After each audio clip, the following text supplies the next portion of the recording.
Okay, so one thing the Switch 2 does not come with is an internet browser, but there is actually a way to get a browser on a Nintendo Switch 2. So let me go ahead and go over here to settings, and then I'm going to scroll down to the bottom here. And as you can see, I am on 20.1.1. And what we're going to do is we're going to go up and we're going to go to internet here. And I'm going to go to internet settings and I'm going to select OK on this screen. And I am going to go to where it says change settings. So I clicked on change settings and I'm just going to scroll down here, and where it says automatic here for the DNS, we're going to change that to manual.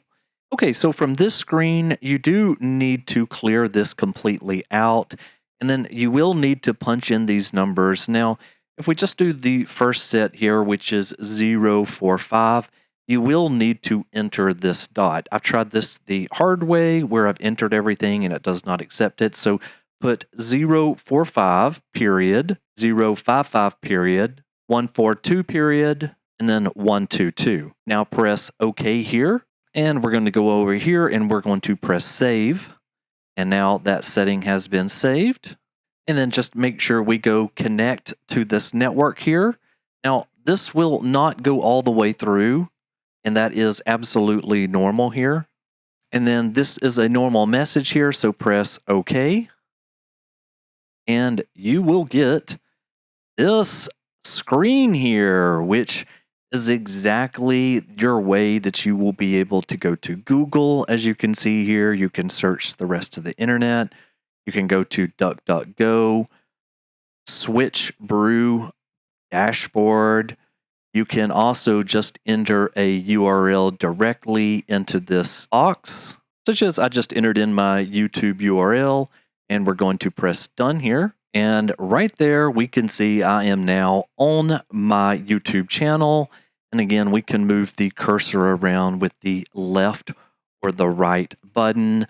There is also the plus key that we can use to give us more information. So just gives us a little bit more information there about the root and the issue date. And then you can also hit B for the back button. And so from here, we could go ahead and go right on over to Google if we would like to, and then just search for something in here.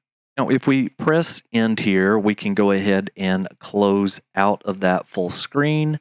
And so again, as of this moment, in order to get back to that browser, you would have to come back and then just go ahead and connect to the network.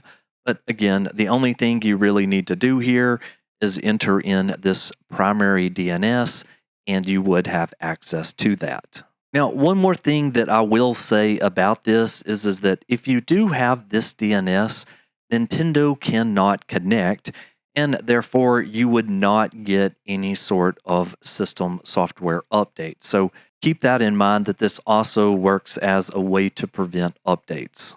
Now, while there's been lots of coverage about updating to 20.1.1 and then just putting your Switch back into the closet, there is a couple of things that I have noticed people not mentioning. So yes, if your strategy is to go to 20.1.1 and box it back up, you do not want to miss that you can go ahead and update your controllers. Your JoyCon left and right controller, those can obviously be updated.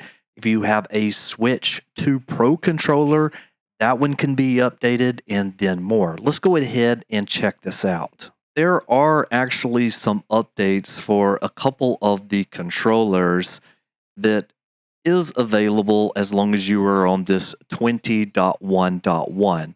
So if we come back over here and we navigate to controllers and accessories here, if you scroll down here, you're going to see an option to update controllers. Now this says updates connected controllers. So it says also not all controllers can be updated this way. And then you will see that there is a few other things that you can update, such as the USB camera. So the JoyCons that come with it, I'm just going to come right up here to update controllers, and we are going to hit the A button, And what you will see is that, yes, the Joy-Con does need to be updated. Now, there was nothing in here that stated, go ahead and update your Joy-Con controllers. This is just one of those things that I was just playing around with and I discovered.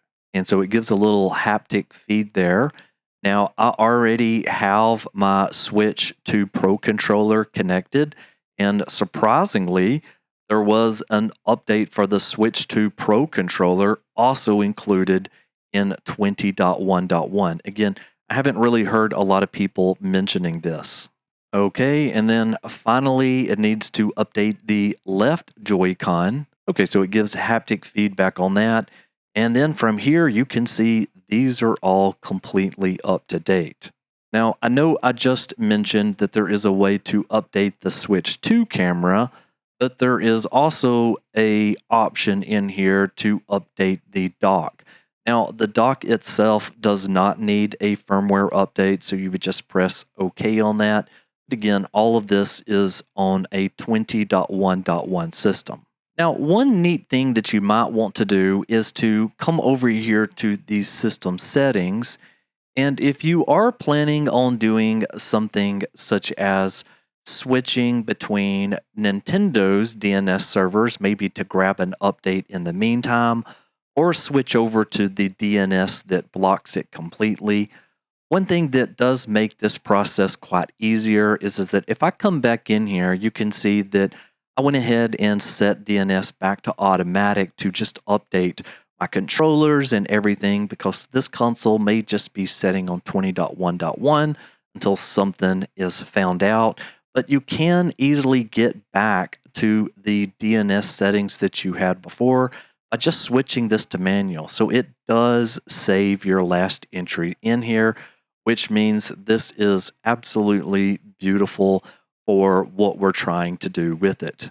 Which at this point, again, I could go ahead and open up a browser, and I also have been protected with updates through the DNS. Now, one thing you should also do, especially if you're looking to kind of preserve your system, is that we want to go ahead and get back out of this, and we want to scroll all the way down, and we want to go to System, and you will need to scroll down here. Nintendo has secretly put this all the way down at the bottom, but you will want to uncheck Software Auto Update. So turning this one off plus the DNS is a pretty good strategy for the moment.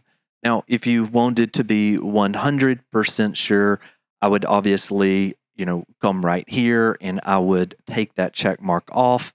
I would go up to my internet and I would delete any of the profiles that I had.